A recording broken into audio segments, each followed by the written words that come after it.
Hello everybody, this is the top-down analysis for the month of December, so for year end. Let's have a look, what are the most interesting charts, like looking at the higher time frames in terms of trends. And I've been very bullish here in the euro dollar, right? Since basically, well, since I saw that this pattern, this S1 pattern failed just before going here on the bottom to the par level. It was very close to get there. And if something is very close and it doesn't get there, well, a failure to follow through is a strong counter trend signal. And this is what we got here. So I actually had to change my my big picture, my long-term big picture. That I hadn't changed for more than 10 years. I had to change it, and now I'm going for US dollar weakness for the next 10 to 15 years. And we've seen that develop here. So we had a first move up here. This is when the precious metals actually exploded to the upside in price, when the US dollar showed this strong push in weakness, right? So following that, we saw a consolidation. We're coming to that just quickly in a minute.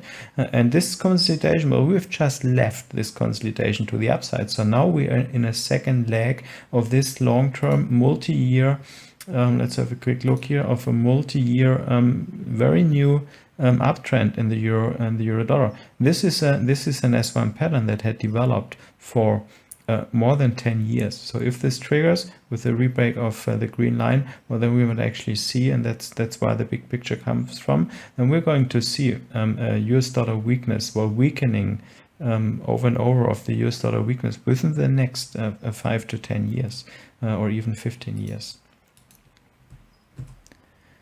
So this is my big picture outlook, and the US dollar weakness is not only against the euro, well, it's basically against all other pairs. Like the US dollar is currently one of the weakest pairs there are. And here on the daily chart, I just mentioned that there was a consolidation after this first leg. That's the daily chart, that's a consolidation. And it actually found a double bottom here, which is a very strong, well, which is a good signal, right? 2 feet is always better than only standing on one. And this bar is quite interesting. Well, that's a hammer, and hammer bars are useful if you see them in perspective within the chart as such. And this is a very important charting level here, right? It determines the second bottom. We get with this wick low, we get a touch on the 21 EMA on the weekly chart. So everything basically came together to make this a great pattern to trade, and we can see how that developed really nicely so far. So let's have a look at some other interesting pairs. Well, the euro odd. The Australian dollar, I've mentioned that before, is really strong, right? It's very strong. Well, we know the euro is strong against the US dollar. Well, the Australian dollar is even stronger than the euro, and we can see it here, right? Or we can see it here. It was up here during the Corona scare. That's a Corona scare spike to the upside. Euro strength, and since then, well, we see a lot of weakness. So for the Australians and New Zealand, people living in New Zealand, well, that's great news, right? They can their currency increases in value. So price has dropped into this congestion area, and now I'm actually seeing this. I'm seeing continued Australian dollar strength, and that would mean we would leave this sideways activity and would actually spike at the 200. So actually, we can take this out. This scenario that was a valid scenario, or it didn't come through. Well, now if price cannot test higher, well, it's going to test lower, and that's what's currently happening. We might actually see a run down here. Well, all these are small stop run levels, one clustered after another. That's a series of small stop run levels, right? Minor ones. In a series of minor ones, well, this might as well create a big move. And if you look here at the euro odd on the monthly chart, well, we can see as well that there's a good, there's some good way to go to in order to get to the 200. So it's quite an interesting chart here as well, the euro odd. Now let's have a look at the Australian US dollar. So the Australian dollar has been weak for a long time, right? And the Corona spike low basically was it looks like it was a turnaround in this downtrend in the Australian dollar, because it's gaining in value quite rapidly here. And now with having made a new high, now there's there's a free space to go towards the 200 without any resistance in the way. We might even see a spike of the 200. So that looks pretty good and very bullish here. Well, the Australian dollar is strong against many other pairs, and that's quite a change, as it has been so weak for years against most pairs. Well, here the Kiwi, well, the Kiwi is correlated to the Australian dollar. That looks bullish, equally bullish too.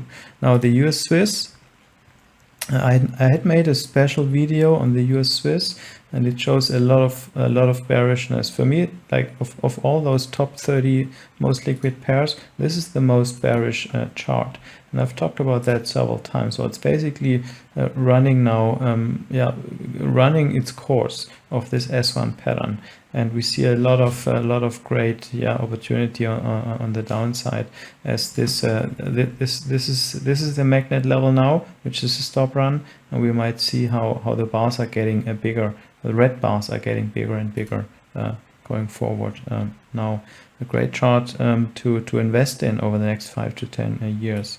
Now, this is the US CAD. Let's have a look at the Canadian dollar, because the Canadian dollar is showing strength, good strength against the US dollar, right? So after the Corona spike, it has come down here into this price resistance area, and it has been able, after some bounces, to actually break to the downside. And let's zoom out and get a better picture. So it broke an important support and resistance here, right? Now there's free fall territory down to the 120, and then the 200 is close by, so we might actually get a spike, right? A good momentum move in the spike of the 200. So it looks pretty good here for Canadian strength, additional Canadian strength to come in. Now let's have a look what happens with the yen.